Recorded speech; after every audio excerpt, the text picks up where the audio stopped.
ते चाप्यक्षरमव्यक्तं तेषां के योगवित्तमाः। श्रीभगवानुवाच मय्यावेश्य मनो ये मां नित्ययुक्ता उपासते श्रद्धया परयोपेताः ते मे युक्ततमा मताः।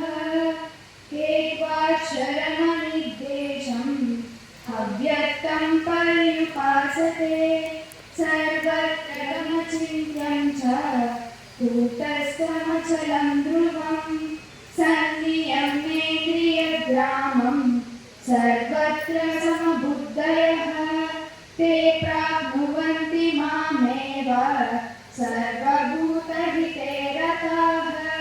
क्लेशोऽधिकतरस्तेषाम् अव्यक्तासक्तचेतसाम् अव्यक्ता हि तद्दुःखं देहवद्भिरवाप्यते।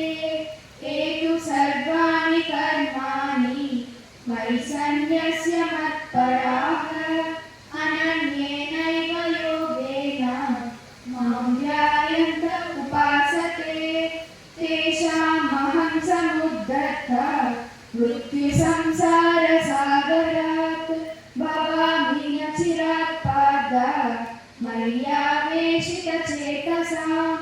मय्येव मनः दत्स्व मयि बुद्धिं निवेशय निवशिष्यसि मय्येव अत ऊर्ध्वं न संशयः।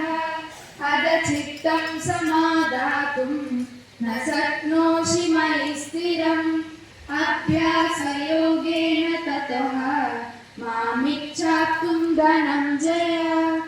अभ्यासेऽप्यसमर्थोऽसि मत्कर्म परमो भव मदर्थमपि कर्माणि कुर्वन् सिद्धिमवाप्स्यसि। अदैतदैप्यसक्तोऽसि कर्तुं मद्योगमाश्रितः सर्वकर्मफलत्यागं ततः कुरु यथात्मवान्।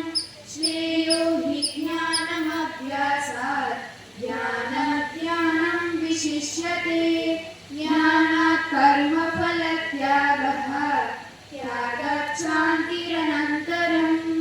आत्मभूमिरहङ्कारः सन्तुष्टः सततं योगी यदात्मा दृढनिश्चयः मय्यार्पितं मनोबुद्धिः यो मद्भक्तसमेप्रियः यस्मान्नो द्विजते लोकः लोकान्नो द्विजते च यः हर्षामर्षभयोद्वेगैः